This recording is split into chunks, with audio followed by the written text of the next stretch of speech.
กันมาจุมนุมกันเพื่อพโยชนะอันฟังอย่างปาติโมกอันพาพุทธเจ้าจักสามแดงติงสุวาเสสุในเมื่อสัตว์ทั้งหลายอันล่วงพ้นไปแล้วเทพดาทั้งหลายก็เอิ้นกล่าวแก่เพียงสูตั้งหลายว่ามาลิสาดุจลาเจ้าตั้งหลายพุงหาทุกบ่ได้ได้เตว่าภาษานิกาละนานฟามานว่าได้สีวาสาล่วงพ้นไปแล้วกาละนานะพามานว่าได้หกภาษายังเศษสาโลและในเมื่อเสียงแห่งวัดสาทนหกและมีดังอันเจ้ากูตั้งหลายเพียไขฟ้อมกานะในเมืองปานทุมาตีเปียฟังปาติโมกเทเตสาสักขีขีญาณสามแดงยังปาติโมกติงสุวัสสาสุในวาสาทั้งหลายสามอันล่วงพ้นก็ดีเทวดาทั้งหลายอันมาล่องเอิ้นกล่าวแก่ภิกขุทั้งหลายด้วยภาการสันเดียวนั้นจะตุสุวาเสสุในเมื่อวัสสาทั้งหลายล่วงพ้นไปแล้วเทพดาทั้งหลายมาแล้วก็ล่องเอิ้นกล่าวแก่ภิกษุทั้งหลายสันเดียวนั้นปัญจสุวาเสสุในเมื่อวัสสากาละอันดานใดห้าวาสาปั๊มเพ่งเต็มบัวละมวลแล้วกาละอันนานหกวาสาก็ปั๊มเพ่งเต็มบัวละมวลกาละที่ควรเจ้าผู้ตั้งหลายอยู่ในประเทศต่างๆเปียไปพร้อมจุมนุมกันในเมืองปันโทมาเตียราชธานีเพื่อประโยชน์เจนะยังอุโปสัทสำแดงยังปาติโมกอาทะโคภิกขเวในกาลเมื่อเทพดาทั้งหลายบอกกล่าวสนันภิกขุทั้งหลายดังฟ้องก็ไปสู่เมืองปานทุมาตีราชธานีอันเดียวนั้นแต่แลโดยอนุภาวะฤทธิแห่งตนนะภิกขุบางตนบ่มีอิทธิฤทธิในวันเดียวก็หลอดเมียงปานทุมาตีราชธานีโดยอนุภาวะแห่งเทวดาทั้งหลายตาสุดังภิกขเวภิกขุสังโฆเอวังปาติโมกขังภิกขเวดูลาภิกขุทั้งหลายภาวิปัสสีสัมมาก็สำแดงยังปาติโมกกับโดยภิกขุทั้งหลายอันมาผสมจุมนุมกันในเขตมกาตายาวันอันมีนายที่ไกลเมืองมัทธุปามาติโดยมกาทั้งหลายสามอันว่าขันติปรมังตะโปติทิขานิปานังปะละมังวทันติพุทธานาติปาจิโตปโลปัสสะเสสมโนโหติปัลลังวิเหตอาทันนายันโตสัพพะปัสสะกลานังกุศลาสุปสัมปตาสัจิตตปริโยธาปนังเอกังพุทธศาสนันติติดังนี้เพิ่งโลนสันตถะตนให้ปามาปาธรรมกถาอันนี้ขันติอันว่าอาทิวาสนะขันติติติขาคือว่าขีญาอันอดยังกาญิกาทุกอันเกิดแต่เหตุมีต้นว่าเลียคบยุงคบลิ้นคบก็ดีอดยังเจตสิกะทุกอันเกิดแต่เหตุทาช่วยกรรมอันตันดาตันตีด้วยภาการต่างๆก็ดีปาละมังตาปาละมังตะโปเป็นตาไหลภาเกสนาศีละอนาอุดมยิ่งนักพุทธาสัพพัญญูเจ้าต่างหลายวานาทิก็กล่าวยังนิพพานังยังนิพพานปาละมังว่าพระเสริฐยิ่งอันโดยอาการทั้งมวลมีสันตปานิเป็นต้นโยภุกกาโลอันว่าภุกกาละผู้ใด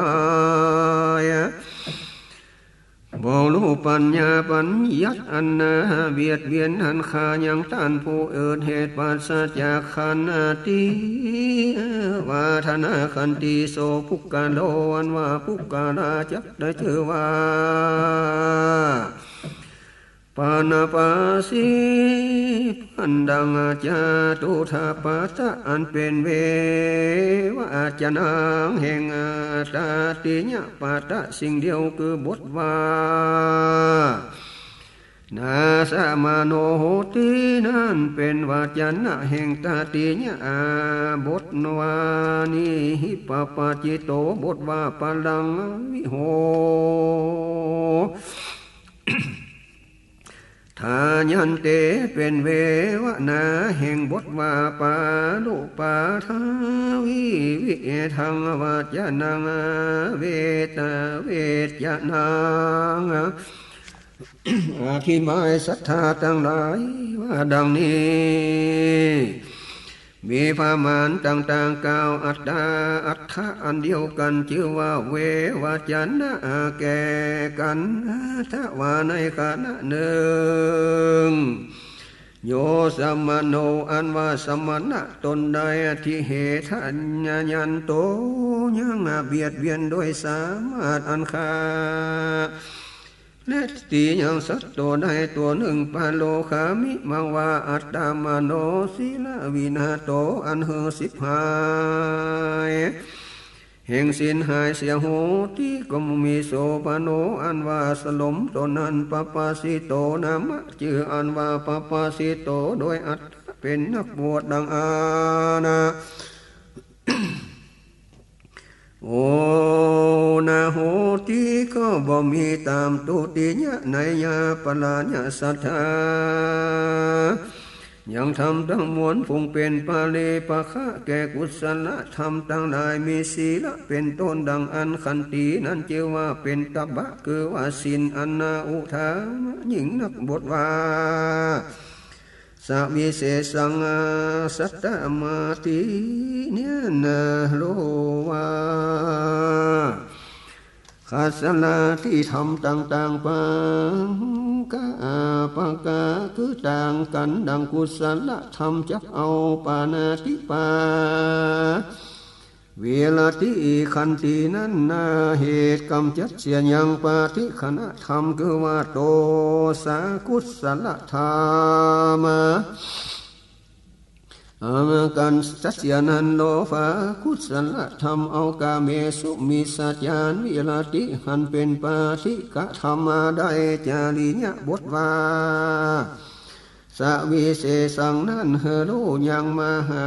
ตาปะและหายากะธรรมอันนั้นในกาลหนึ่งมีตนดังนี้และภิกขุนาง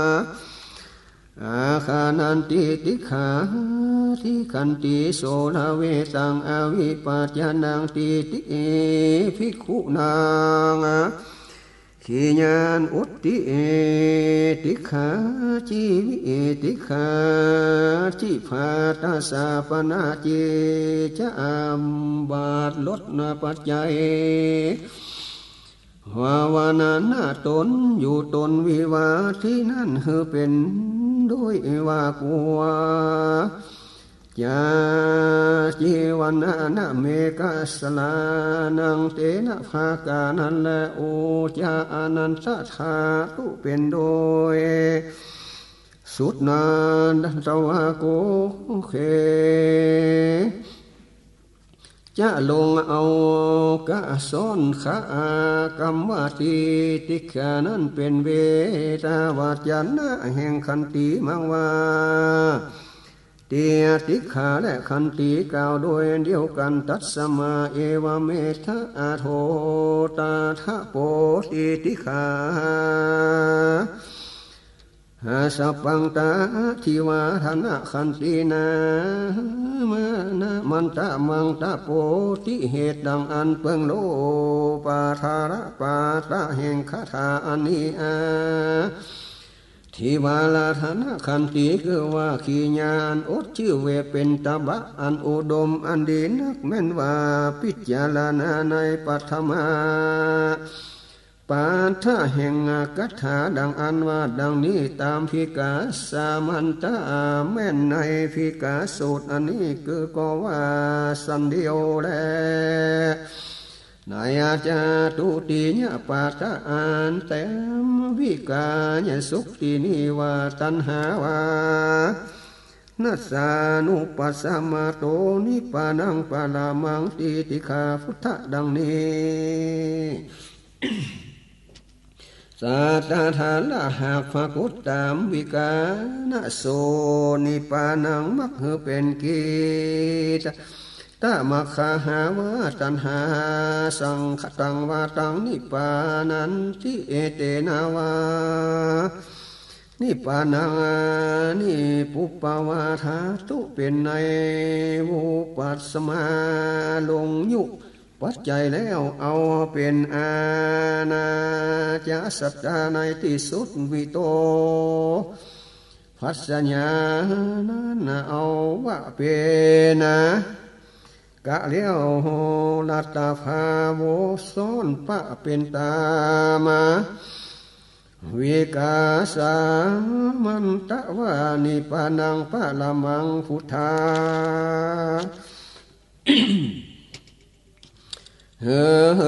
ว่าฟาขะบทว่านิปานังเป็นสองคือนะเป็นบทนาเจ้าวานะเป็นบทจะนิเป็นนานิปาตะเกานิขะปานะขีญาหน้าเก่าตัณหาเกี่ยวใดชื่อว่านะสันนานั้นติดว่าวัจนังเป็นสองคือว่าจนะละอันตนว่าธรรมชาติอันใดหอมยับภาวันตาละวิภาวานาเอิงเป็นไปนาหือมันพร้อมโดยภาวะอันนี้โดยภาวะอันเป็นสาวนิการกันติคืออันภาธนายังภาวะดังอันแลชื่อว่าณในญาอันทนสองนั้นว่าธรรมชาติอันใดเหปะยังกรรมหือมันพร้อมด้วยฝนด้วยภาวะอันเป็นเหตุหือสัตตะตัณหาปุกะละสิ่งเดียวได้เกิดเป็นเมื่อไปโลนในภาวะอาณาดังอันธรรมชาติอันนั้นชื่อวันนะธรรมชาติอันออกจากตัณหาอันเพิ่งกล่าวว่านะได้ชื่อว่านิพพานังมักวาเมื่อเป็นหาปาละปันนะบทเอาวานะไปไว้ปลายนี้ไว้ปลายตนเตรียมโดยอุตตาหอนนอตูละโตตูละอุทธะลังนั้นในกัมพิกาวาตาละตัสสะสัพพโสอาภาวะโตนั้นเป็นต้นอธิบายว่าเลนะนาพระพุทธเจ้าทั้งหลายเตียนย่อมกล่าวว่าอย่างนี้ปานั้นว่าเป็นอุตตมธรรมอันยิ่งนักโดยอาการตั้งมวลเมสัมนันตะปันดิตะเป็นต้นเหตุบ่ได้ด้วยภาการทั้งมวลแห่งตัณหาในนิพพานอันนั้นกัมพิกาอันพิจารณาในโอในอาปะละกถาคือหนึ่งบาทเป็นปลายนั้นหากเสมอด้วยกรรมลาแล้วบ่ต่างกันปันดิตะหากเพิ่งรู้เตภิกาจะลีญาจับพิจารณาในปัทมกันธาโดยในอันอื่นตามญาติแห่งโตนะเชียงกาวหาภิกขุนังปาทิโมขังโตสันนังเป็นหาปาเป็นพระอาทิปาคะแก่ศีลละโดยวิเศษเหตุภาวะแห่งปาทิโมกข้าการถามีศีลเป็นประธานเหตุดังอันพระพุทธสัจเจ้าสำแดงยังปาติโมกแก่ภิกขุทั้งหลายจึงกล่าวว่าขันติปรมังตะโปดังนี้เป็นอาทิแห่งโอวาทปาติโมกข์เพิ่งสำแดงวิธีอนาดมยังอนาคมยังโตสะอันเตนะทัสสะปาติคหานะโนโนเนนาวะอิ อาสัญจะโดยบทว่าขันติพระได้กล่าวยังเหตุอันอุบายอันเป็นโตสะเอาเสียเจ้าอันมีภาละเป็นอาทิโอภาเยนะปิอุปัฏนังอาละอาติอุปัจนังละติภิกขุยาวิหารติติสาติโตโดยบททั้งสองคือขันติและติติขาพระก็ได้แสดงอธิบายว่าผู้กาลาผู้เป็นปัณฑิตเตียนยอมพร้อมแก่พระโจรเป้ยังอรติคือว่าขีญาเนื้อโดยกายอันบ่ยินดีในละติธรรมโดยขันติพระโจรเป้ยังลาติคือขีญายินดีซึ่งศีลาที่ทำโดยติติขาก็อยู่โดยเป็นสุขสำราญมักว่าขันติกะเหเกเนนะปัญโยคามิปันดิตาจโยตาทิโตทิขาขะหะเนนะขันติพระใดสำแดงอันหาบ่ได้แห่งอาสายะวิปติสัมปโยคาวิปติใดกายะปะปะเสขะแลวาจิปโยคะอานากุศลจิตหากบังเกิดแลเป็นทุจริตกรรมมีตนว่าปานาติบาตปโยคะในมุสาวาตาปโยคะอาสายะวีปฏิไดสาตติทะและอุเจติอิทิบายว่าสาปุริสะเจ้าทั้งหลายมีตนภาวะภาสัพปัญญูเจ้าเตียนย่อมเว้นจากปัญโยข้าวิปาติคือว่ากายามัคคโยคะและวาจีปะอาคโยอันเป็นทุจริตโดยขันติโดยหนึ่งก็เว้นจากญาสัญญาวิปติคือว่าสัสสตทิฏฐิใดปาละวิปัสสนาใดมัคคญาณอุเจติทีโดยติกาขาแล้วตั้งอยู่ในปัญโยคาสัมปติคือกามวโยคะวาจีปัญโยคะอันเป็นสุจริตประกอบไปโดยอาสัมปติคือได้อนุโลมิกะขันติญาถาภูตญาณก็อยู่โดยสุขสุดดีมากว่าอนัตถาขันติกหาเนตินะปลาภาสาหตาสิอิติติขาคาเนนะปะเลสุอานาปาลาเจนาตาสิตาภาการหนึ่งโดยบทว่าขันติพระได้สำแดงอย่างโตดแห่งต้านผู้อื่นอนาคาตามไล่แก่ตนด้วยว่าติติขานั้นได้สำแดงอย่างขีญาณตนบอกกาตำผิดในสัตว์ทั้งหลายผู้อื่นปาอธิบายมักว่าสัตว์ทั้งหลายผู้อื่นและกาตำได้แก่ตนโดยกาญะและวาจาเป็นตนว่าให้ปะหาลาวิอันปุกาลาปูปาติติก็ดีผู้ลิสัตว์ทั้งหลายย่อมอดโดยขันติบ่บังเกิดอย่างโลข้าเปิงเกียรติอันหนึ่งบอกกระทำแก่สัตว์ทั้งหลายว่าจะมีต้นว่าตีโดยมือและด่าโดยกรรมอันร้ายอันบ่จำเดินใจแก่ท่านผู้อื่นสักอันและเตียนยอมประกอบไปโดยพรหมวิหารทั้งสี่มีต้นว่าเมตตากาลุณามุทิตาอุเบกขาอยู่ในขันธ์ทุกเมื่อมังว่าเอวังกาลนะคือเหตุเป็นมาทานะด้วยพระการดังนี้ปัญจติเลนะจึงกล่าวกรรมมีต้นวานาหิปาปะโตหาปาโลภะขาภิดังนี้เตนะญาธาอธิบายแห่งพิกายด้วยกรรมวานะหิปปาจิโต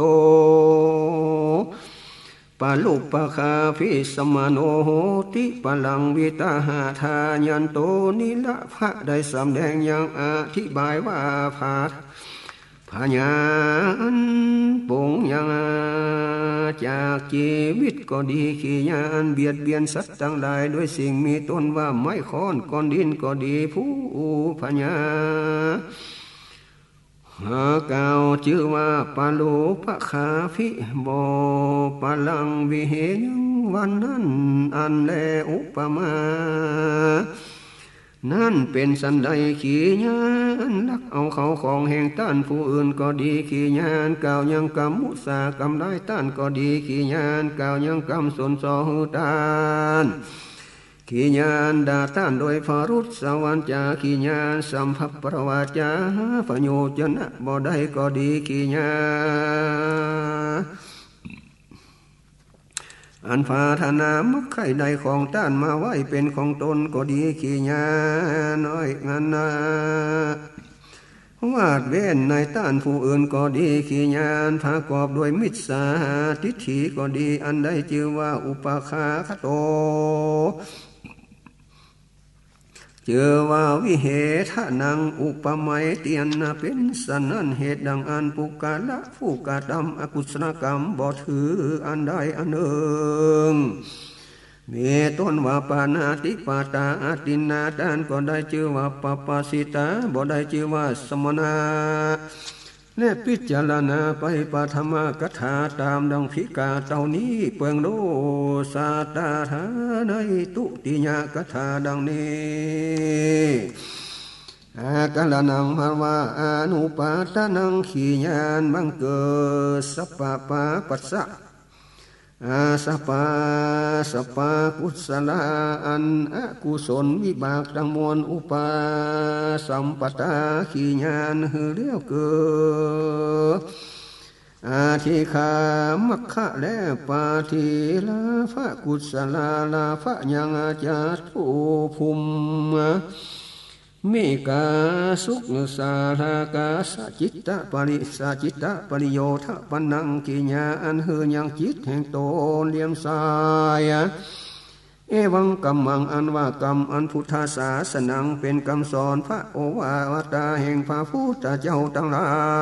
ย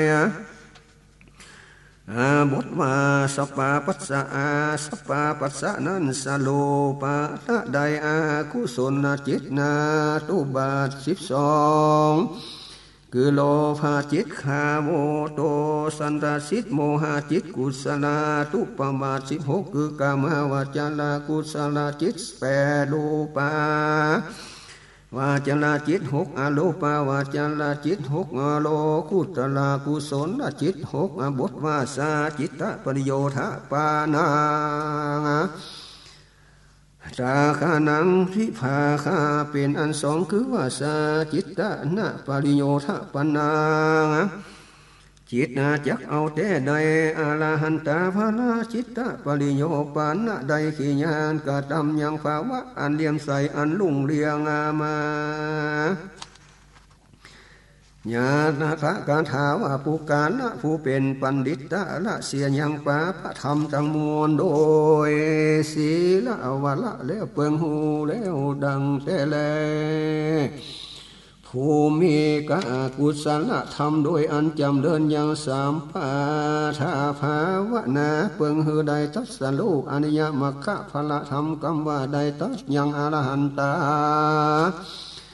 มัคคะพละดังอันเปียหันจิตแห่งตนนาเรียมใสรุ่งเรียงงามโดยอรหันตาพละอันนี้เป็นโอวาทคำสั่งสอนแห่งภาษาปัญญูเจ้าทั้งหลา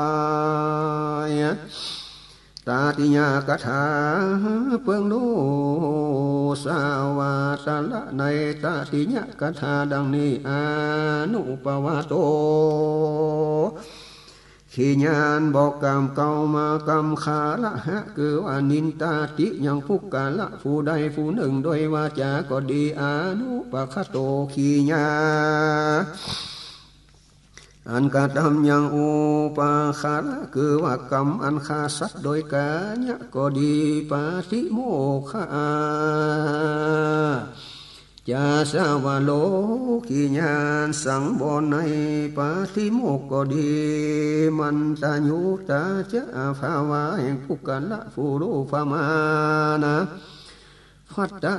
สิมในอาหารมีว่าเขาเป็นต้นเปิงสันปนาญาสัญญานาสานังขีญานังอนอนเสนาสานะที่อันสงัดก็ดีบ่ฟังคนทั้งหลายก็ดีอาทีเตเตจะอายุโขขีญาณประกอบไปด้วยเปลี่ยนในวิธีจิตก็ดีเอตังธรรมังอันว่ากัมพุทธานาศาสนาเป็นคำสั่งสอนแห่งพระพุทธเจ้าต่างหลายคำเท่านี้ก็เฮโรสัตตะก่อนแด่บทว่าอนุปาวะโตสะปะโลได้สันนาได้สัมมาวาจาวิรัตตะอันเว้นจากวจีทุจริตตั้งมวลอนุปคากโตได้สัมมากรรมันโตอันเว้นจากกามญาทุจริตกรรมทั้งมวลบทว่าปาทิโมโคจะสังวาโลได้สิกขาบทมีศีลทั้งมวลโดยนับเข้าในวินัยอาปิตกะอาภิกาวาตาทะปานิโมคาสังวาโลนามวินาญาติกะกัญญาปันนังสัพพสิกขาปาทาวีละดังนี้สิกขาปาทาวีลาได้ชื่อว่าปาติโมขังติดโดยวจนะอัฏฐาวาโยปันนวาติโมขติตังโมตังคติโมจายันติอาปัญญกาติหิทุกเขหิอัตตานุภาตาติภาเวหิญาติปาติโมขังโยภุกกาโลวะภุกกาละผู้ใดปาติมักว่าลักขาติรับเอาลักษณะสีลังยังสินอันนั้นตังสีลังอันว่าสินนั้นตังภุกกาลานว่าภุกกาละลักษณะโมเขติมุโคจาญาติหือโปนทุกทั้งหลายอาปายกาติมีอาปาญิกะทุกเป็นต้นอัตตานุภาวตาฟิเยหิวจะวาไฟทั้งหลายมีอัตตานุวาทะไฟเป็นต้นก็ดีสีตังสีลังอันว่าสินอันนั้นปาติขังเจว่าปาติโมขังสังวาโรใดขีญาอันบ่คำองสินจิกาบทโดยกายะและวาจาปาติโมขสังวาโรได้สิกขาบทสินอันนั้นอาธาทิวิจิตตะอันในอัฏฐสัมมา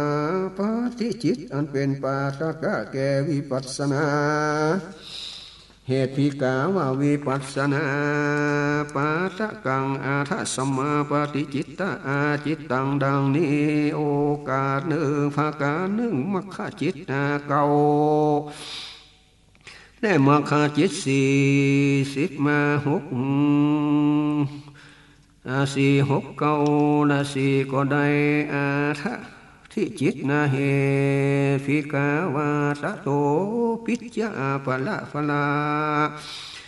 เมวะอาที่จิตตังดังนี้อาปัจจนาวะขีญาณบ่นินตายังท่านผู้อื่นนั้นก็ดีขีญาณบ่ฆ่าสัตว์ก็ดีขีญาณสังวรนะยังปฏิโมกข์ก็ดีฟิกขาสิกขาบทสินด้วยสมาทะว่าบอกกตมยาวิติยามในจาริยาสิกขาบทหนึ่งหือแล้วโดยปิยานะอานาปัมเปงจาริยาตสิกขาบททั้งหลายติดภาวะอันโดประมาณในโสภาชนะโดยภาด้วยสามารถอันติดโดยปาทิกาหะนะปัญตายุและปาลิโภข้ามานะสัญญูก็ดีขีญาณเสพนังเสนาสนะที่นอนก็ดีขีญาณประกอบเปลี่ยนใจในอาทิกจิตก็ดีเป็นอาวาวาทกรรมสั่งสอนแห่งภาษาปัญญูทั้งหลายมักมาพิจารณาตติญะกันธาเต้านี้ก่อนอิมาปันนะสัพพุทานัง คาถาหูติเตเวทิทัพาด้วยวิเศษแต่กัทธาทั้งหลายสามอันนี้พุกกะนะตนเป็นปันดิเปิงโดวาปาทิโมโคเตสักขากถาแห่งพระพุทธเจ้าทั้งหลายมวลชุตนจากพิจารณาโวหานะในตาติญะกถาเปิงโลดังนี้อนุปาโตอนุปาโนปาคาโตทิอิมินาปาทาตวะเยนะสัมมาวาจาสัมมากัมมันโตสัมมาเทวะมังคลาธรรมาตาสิตาเตเตสุตินาโสตาเสนะตาโสสัมมาทิฏฐิสัมมาสังกัปปะสัมมาจีโวสัมมาวายาโมสัมมาสติสัมมาสมาธิสัมมาสังฆาตาภาเวมะกังคาทะสิตาภาวันติมะขะภาวะลัคคะเนเอกลักขณาตาเตสังโดยบทสองอันคืออนุปาโตและอนุปาคาโตพระได้สำแดงยังมัคคลาภณธรรมสองตัวคือว่าสัมมาวาจาสัมมากัมมันโตในเมื่อมัคคธรรมสองตัวได้สำแดงมาคาภาลาหกตัวฝุ่งวิเศษสัมมาทิฏฐิสัมมาสังกัปโปสัมมาจีโวสัมมาวายาโมสัมมาสติสัมมาสมาธิพระก็สำแดงปีปาทิโมเขนะเอกาลันนาลักขณาตตาเตสังเหตุภาวะแห่งธรรมทั้งหลายผู้นั้นมีลักษณะคือภาวะอันเป็นมังคลาดังกันบทว่าปาทิโมเขสัจจังวาโลภะก็ได้สำแดงอย่างบาลีสุทธศีล8คือว่าปาติโมกขังสังวรศีลในเมื่อปาติโมกสังวรศีลอันสุถ้าศีลปัจจญาสันนิสิตศีลพระก็ได้สำแดงกายาวจีกรรมนางศีลลักขณาเนนะเอกลัตนาตาเตสังเหตุสภาวะแห่งปุริสาและผู้ปาริสุทธศีลพวกนั้นมีลักษณะเสมอโดยศีลลักษณะคือภาวะอันตั้งไว้ด้วยดียังกายธรรมกรรมวจีกรรมตั้งสองมาคือมัตตัญญูตาจาสัตตสมิงเปนะสัจจญาณสนังพระก็ได้สำแดงญาปานาจายานะสัตสะทั้งหลายสองปินดีปาทะปัจจยาสันโตสันนาเสนาสนะปัจจกสันโตสาเตโสปัจจยสันโตเสสุในเมื่อปัจจยสันโตสะสองอันพระก็ได้สำแดงอันนั้นเป็นปัจจยโนสองอนาภุงวิเศษคือจีวนาปัจจยสันโตสะนาขีลานะปัจจยสันโตสะคือว่าพระก็ได้สำแดงยะถาปัจจยลักขณาสันทะลักขณเอกาลักขณนะเอกาลักขณาตาเตสังเหตุภาวะแห่งธรรมทั้งหลายผู้นั้นมีลักขณะอันเสมอกับโดยสัตตุสันสานะลักขณะคือยาอันหานาโดดสันโดดก็ดีซึ่งปัจจยาลาภะทั้งสองด้วยดังอันใดอันมีบทว่าอาทาวิเจจาโยโคพระได้สำแดงวิริยาอุตสาหะจำเดินสิกขาอัน8คือว่าอาทิจิตตสิกขาในเมื่อวาราวาลิญะอันปั๊มเปญญาทิจิตตสิกขาอาทิจิตตสิกขาพระก็ได้สำแดงสิกขาจัปปานธรรมสาธนักลักขณเนนะเอกลักขณาตา เหตุภาวะแห่งธรรมตั้งหลายฝูงนั้นมีลักษณะอันเสมอกันโดยสาธารณลักษณะคือขีญาณปั่มเป่งหือแล้วยังสิกขาตัปปะธรรมาปันดังอิเจวังสุเตภะขาวตาวุเตนะปังกะธรรมเมนะสัพเพสาสังวนานะวิเศษมีลักษณะอันนำมายังธรรมตั้งหลายมีลักษณะอันเสมอกันโดยธรรมอันเดียวกันพระเจ้าหากเทศนาในสูตรดังกล่าวมานี้มีลักษณะเหตุมหากัจจายนะเทนเจ้ากล่าวในเนติปาลีวาบุตตามหิเอถ้าธรรมเมปิเยธรรมาเอกลักษณะเกจิวุตตภาวันติสัพเพโสหาโลลักขณะอิตานิเตวัตตาโลจะนังปักกาเสตุงเอกปิตาหันติอาทิมาพระพุทธเจ้าจักสำแดงยังภาวะแห่งธรรมธาตุอันตนหากในตัสสะโลอันดีโดยขีญาณกล่าวยังปิตาละทะกถาอาละนึกตามอาปาตานะคือจักสำแดงยังสิ่งมีตนว่ากัมปะและนามะและโคดแห่งพระพุทธเจ้าวิปัสสีด้วยลำดับพระมารถวยกามตั้งหลายมีพระมารเต้านี้และตีนี้พระก็ยังคาถาถวยกรรมเตปดาต่างหลายหากกล่าวแก่โลเล่าจริงจักสำแดงยังธรรมเทศนาว่าฟิกเวสมยังกาอุญาธานาวิหารามิสุภูวันเนฟิกเวดุลาฟิคุต่างหลายในกาลอันหนึ่งกรรมตาลิวิตกเกิดมีแก่ฟาตาธาคาตะอันอยู่สวดสดีโดยอาการดังนี้แล้วโยสัตตาตานาโสอันว่าสัตตาวะสาคือพุทธาวาสะภูมิอันใดมะญาอันกูตถาคตะเมื่อจักต้นเตียวไปมาในพระสังสาราอันยืนอันยาวนั้นนักกูตถาคตะเวนจาสุทาวาสเปเทวาเทวดาทั้งหลายไว้แล้วบ่เกิดในกาลเมื่อก่อนสักญาติดังอันสุทาวาสะภูมิอันเป็นสัตตาวาสะอันเกิดได้แลยากยิ่งนักได้ยะโนน่าควรแลสุทาวาเทพดาทั้งหลายฟุ้งอยู่ในภพโลกที่ใดดังอันพระตถาคต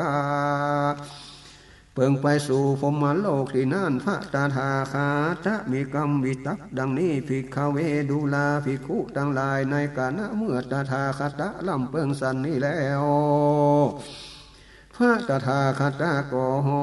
อันตทานทุยง่ายจาลุขมูละตนเป็นใหญ่แก่ไม้ทั้งหลายในป่าอันเจอโสภาวนาในที่ไกลเมืองโอกาทะแล้วก็ขึ้นเมื่อพระโกฏในสุทธาวาสภูมิโลกอันชื่อว่า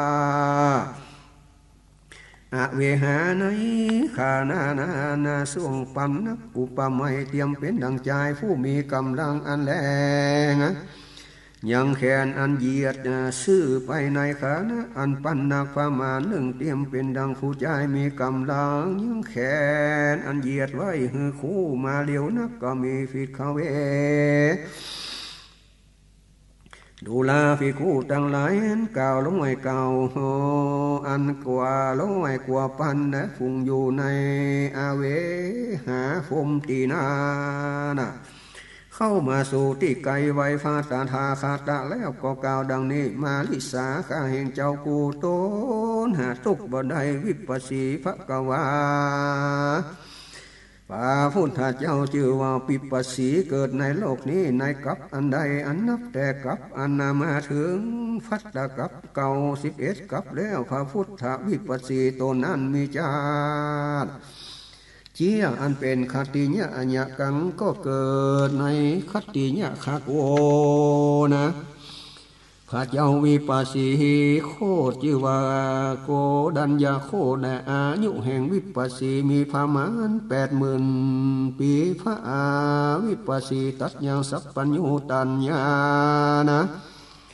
เป็นพระในที่เขาไม่ปาเลจะลูกขาคือไม่แก่ฝ่ายกาว่ากายุกังอากาสาวะสาวกะแห่งพระวิปัสสีนั้นมี2 ตนนะเป็นคู่กันคือตนหนึ่งชื่อว่าขันธะเป็นปฐมอาคณสาวกะตนหนึ่งชื่อว่าติสสะเป็นทุติยาและขีญาณเก่าจุ่มนุมสาวกะทั้งหลายแห่งวิปัสสีนั้นมี3 ปางอาเอโกสมิปะโตจุ่มนุมสาวกะปางปฐมก่อนแน่ตั้งมัวนะนานาอาทาสาที่ภิกขุตั้งมวลได้100,000 ปลาย68,000 ตนจุ่มนุมมหาสาวกะปางทวน2ล้อมภิกขุได้ประมาณว่าได้100,000 ต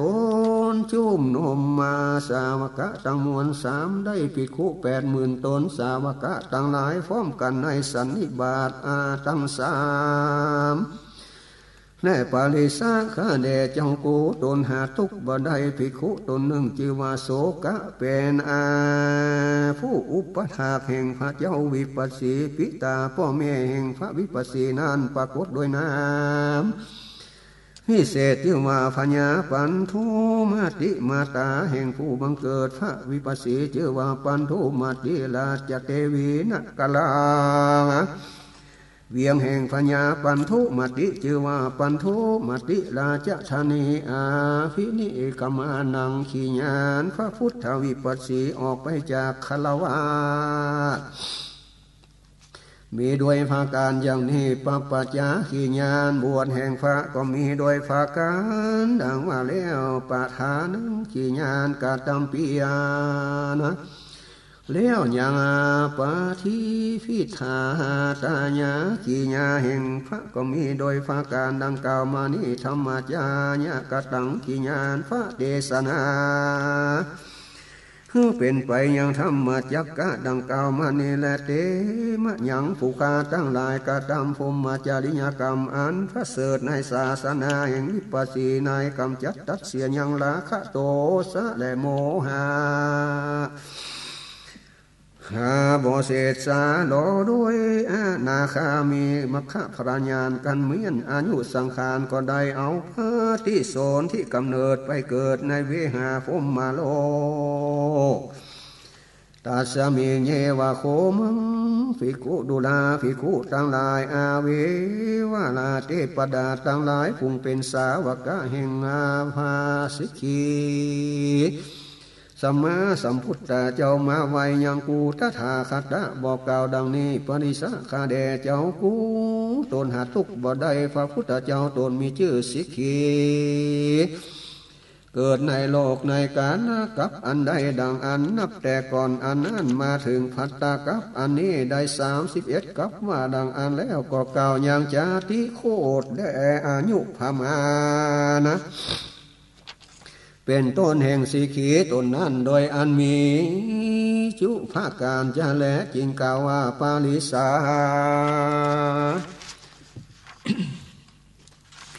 ข้าแด่เจ้ากูตนหาทุกบ่ได้เตมะยังข้าตั้งหลายนี้ได้กาตำพรหมจาริยาสาสนาในสำนักแห่งภาสิกขีสัมมาสัมพุทธได้ถึงมาคาพระลาญาณกันเมียนอายุสังขารก็ได้มาเกิดในอาเวหาตะพรมที่นี่ภิกขเวภิกขุตั้งหลายเลี้ยงนั่นอาเวหาเทปดาตั้งหลายอันมากกว่า100 กว่าพันตนพุงอันเป็นสาวกะแห่งพระพุทธเจ้าตนชื่อว่าเวสสภูเข้ามาไหว้กูตถาคตบอกกล่าวว่าดังนี้มาลิสาข้าแด่เจ้ากูตนหาทุกบ่ได้พระพุทธเจ้าตนชื่อว่าเวสสภูเกิดมาในโลกนี้ในกับอันใดเตกับอันนั้นมาถึงพัตตกับอันนี้31กับว่าดังอานะ กล่าวอย่างจาทิและโคดอายุประมาณตาเป็นต้นแห่งพระเจ้าเวสสภูแก่พระตถาคตโดยมีจุภการจึงกล่าวว่ามาลิสา เจ้ากูตนหาตุกบ่ได้ผู้ฆ่าทั้งหลายได้กระทำพรหมจริยศาสนาในสำนักแห่งพระเจ้าเวสสภูก็ได้ถึงอนาคา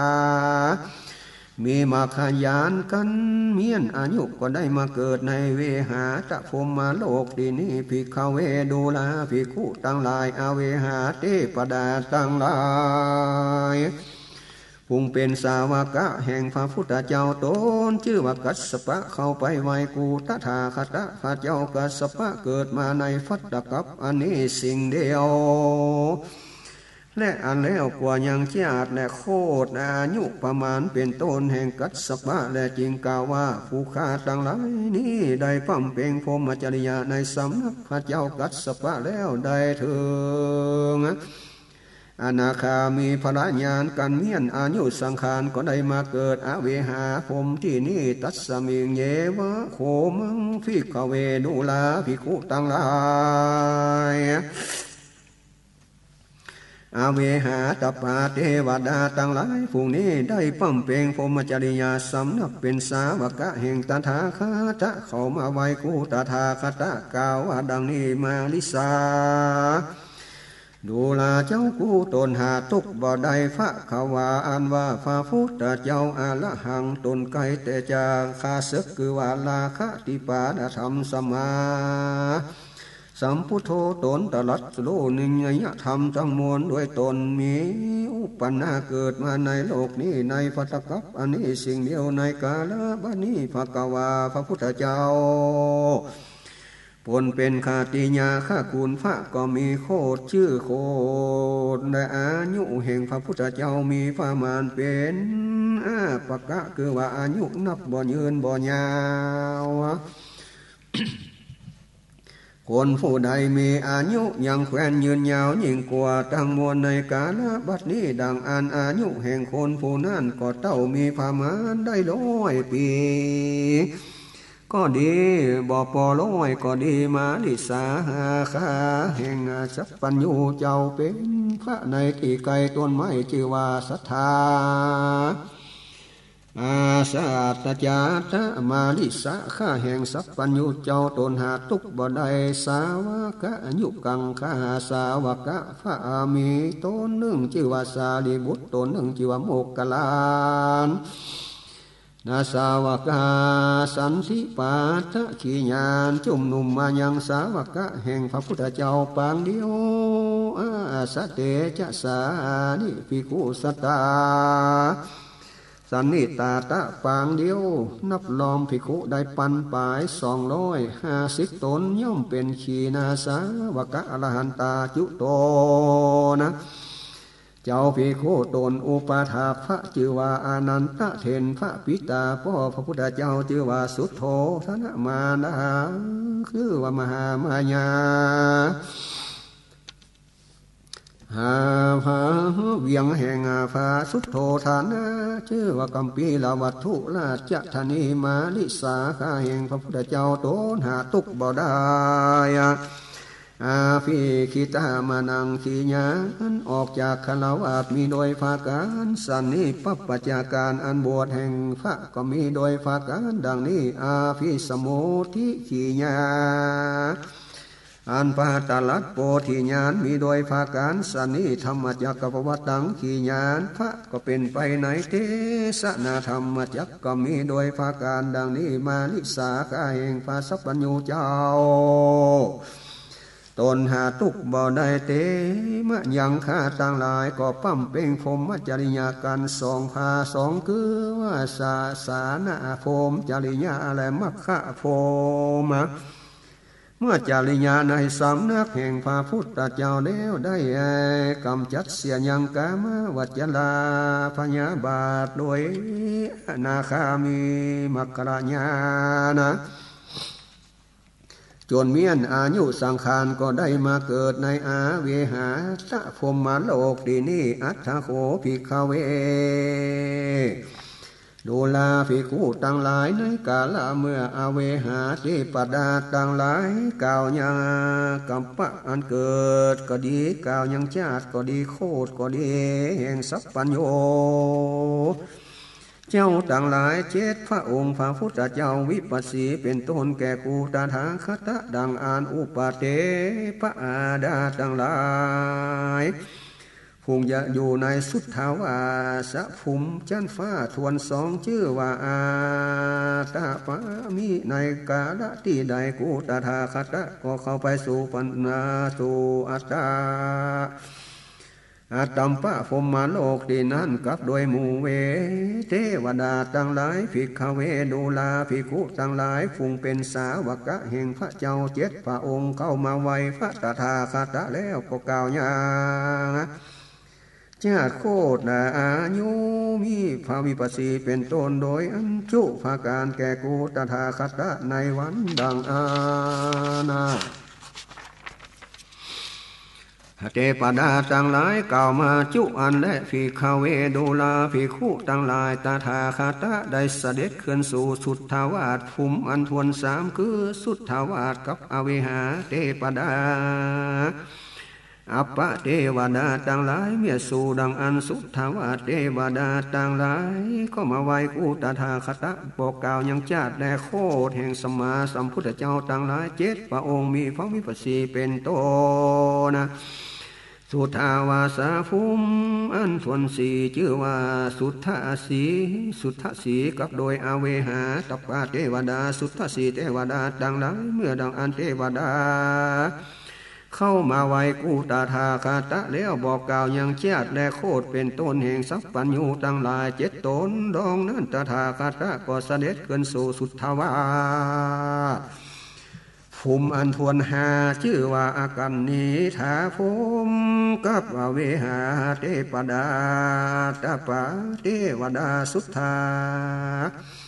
สาเทวดาทั้งหลายเมื่อขันกันนิธาเทวดาทั้งหลายอันมากเข้ามาไหว้กูตถาคตบอกยังอาเชอาและโคตรอายุปามันแห่งสัพพัญญูทั้งหลายเจ็ดองค์มีพระวิปัสสีเป็นต้นโดยระยะเวหาเทวดาทั้งหลายกล่าวแก่ตถาคตพระพุทธเจ้าเทศนาโดยอันติดแห่งอาปาทนะหนึ่งขีญาณสำแดงยังชาติและโคตรเป็นต้นแห่งสัพพัญญูเจ็ดพระองค์ตามอันเทวดาตั้งหลายกล่าวแก่ตนด้วยประการดังนี้อิทากตัวภาวนาวาราสโมพระโวภาภาวนาลาบุตตะขีญาณจุมนุมมายังฟานาวาละทั้งหลายเพื่องรู้ตนบทกถาดังนี้แต่พุทธวจนะคือบาลีอันพระเทศนาในที่นี้โดยติดแห่งปาตนะคือว่าขีญาณสำแดงในชาติและโคตรเป็นแห่งความวิปัสสีนับอสังขาละว่าสามภาวนะวารานานมีพามานได้แปดปันนาอัคขละเปลืองรู้ตามกัทธาอันนี้อัฏฐาคลาเอกปัตตาเอกากัทธาจาตุกัทธาเจโกมะโตโหขันโตกัสมิงหาลาคัทธาคาธนาปัญญาสันติสตังปะวะลาโนโกขละขาตัวนี้ชื่อว่าปาตะสะสีปาตะชื่อคัทธาอันหนึ่งคัทธาอันชื่อกันนาทะอันแปดกันทะแล้วมีอักขระใด32ตัวตาลาเนี่ย40กันทะชื่อว่าภาวะวานอันหนึ่งรวมนักขณาใน8ตัวรวมทั้ง3ภานวานะได้20,000 ปลาย4 ปันอาคัลละและพระพุทธเจ้าเทศนาติดโดยปาตานะแห่งภาสิกขีก็มีประมาณ3 ภาวะวานะภ พระก็เทศนาติดโดยปาตาแห่งพระเอสภูก็มีพระมาน3 วาระเทศนาติดโดยอาปาตนาแห่งพระสุพระเจ้ากากุสันทะมี3 พานาวานเทศนาโดยติดปาตะแห่งพระโกนากามนะก็มี3 วานเทศนาติดโดยอาปาตานาแห่งกัสสปะมี3 วันเทศนาติดโดยปาตะโกตมีก็มีโกตมะก็มี3 วาละเหตุดังอันล้อมบาลีวัจนังตังมัวนะพระเทศนาติดโดยอาปาตานะแห่งสัพปัญโยตั้ง7 พระองค์นั้นได้21 วานะพระเทศนาตามกรรมอนาเวหาเทปดาตั้งหลายกล่าวแก่ตนก็ได้21 พระวานเทศนาตามกรรมอาตาปะเทปดากล่าวก็ได้21 พระวานเทศนาตามกรรมอันสุทธาวาเทวดาก็กล่าวได้21 พระวานะเทศนาตามพาเทปิกาพุทธวัจเนอายังสัตตังสักขีสันติภานาวะสัตตาตาปริมาณังปนาติสุตตะอันอื่นกล่าวมานี้จักมีประมาณ100 ปลาย18 วานดังอันบ่มีเตฟิทาพุทธวจนะเหตุดังอันพุกกะละเป็นต้นตนเป็นปัณฑิตเปิงโลกสูตรอันเจอสุตตาสุตันตนาจะและเอวังเทวตาโลจะนังตาสินตัวพระพุทธเจ้าเทศนาสำแดงญาเทปดาตั้งหลายบอกกล่าวแก่ตนด้วยภาการดังนี้แล้วกตำยังขามณีกาหันอาตรัตตังมวลยังอานุอาสัมทิตั้ง2 บทคือธรรมธาตุปาตานุสาสันติและเทวตาโลจนะปาตานุสันติจึงกล่าวว่าอิติโขภิกขเวตันทาคาตาเสสินสาวาสาธรรมธาตุสุปฏิทิตาญาสาธรรมาธาตุญาสุปาทิทิตาตาธาคาโตพุทเทปรินิพพันเตสินโนปาคาสันนะวาธรรมเมดุลาภิกขุตั้งหลายตาธาคาตาลำเปิงโดเลี้ยวก็ลูกหันแจพุทเททะยังพระสัพปัญญูตั้งหลายสีนาปัญจเยภูมิพาญาธรรม3 ตัวคือว่าตัณหามานะทิฏฐิได้ตัดเสียโดยมรรคญาณ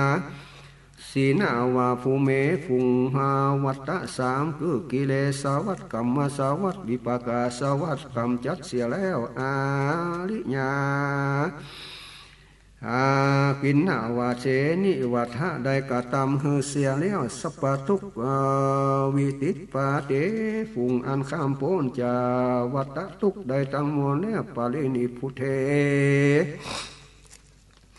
ฟุงปาลินิปานไปแล้วก็รู้โดยเจ้าได้นามาโคดในอายุพามานรู้โดยสาวะภุกกลาสาวกะสันนิปาตาด้วยภาการดังนี้เตภะกวันโตพระกวาพระพุทธเจ้าตั้งหลายฝูงพาก่อไปโดยสลีโสปาเกียอันงามมักนักเอวังจญามีนะมาวิเศษเป็นต้นว่ามีภาษีดังนังเอวังโกตมะโคตเป็นต้นว่าโกดัญญะโกตมะดังนี้เอวังศีลามีศีลดังนี้มีธรรมดังนี้มีปัญญาดังนี้เอวังเดวิหาวิหาระเป็นต้นดังนี้ละติปะวิหารอาริยะวิหาระดังนี้เอวังเวเมเจมุตตะเป็นต้นตาทังคะวิมุตตะวิมุตตอันคามาวิคัมปนะวิมุตตาสมุทธเสตาวิมุตดังนี้อาเหสุงก็มีแล้วพระตถาคตตัสสโลโดยการสันนิเหตุอันใดตรัสก็ดี ยังธรรมธาตุอันใดดังอันนาสามาธรรมธาตุคือสปัญญูตัญญาณดวงนั้นพระตถาคตตนเดียวห่างตลัดดีนักก็มีภาการดังกล่าวมานี้เตวตาปิปทาคตัสสะเอตามัตตาโลเจสุงแม่นเทปดาทั้งหลายก็ดีก็บอกกล่าวอย่างอัฏฐะอันนั้นแก่ตถาคตดังอันเทศนามานีอีตะมาโวจะภะคะวาตะมโนเตหิภิกขุภะคะวะโตภาสิตังอาภินันทุนติเมื่อพระพุทธเจ้าเทศนาสูตรอันนี้แล้วพระเจ้าและภิกขุต่างหลายฝูงนั้นมีใจอภิโลมเจิมชื่นยออันจุลีดีแล้วรับเอายังธรรมมาเทศนาแห่งพระพุทธเจ้ากตามะ อนุโมทนาด้วยคำว่าสาธุดีๆก็มีนั่นแหละปาทานาสุตังกิญาอันกล่าวสังวรณนายังมหาปัตตานาสูนเป็นปฐมะในกัมพีมหาวิฟังคติคานิกายก็บางกรมสมเด็จเสด็จ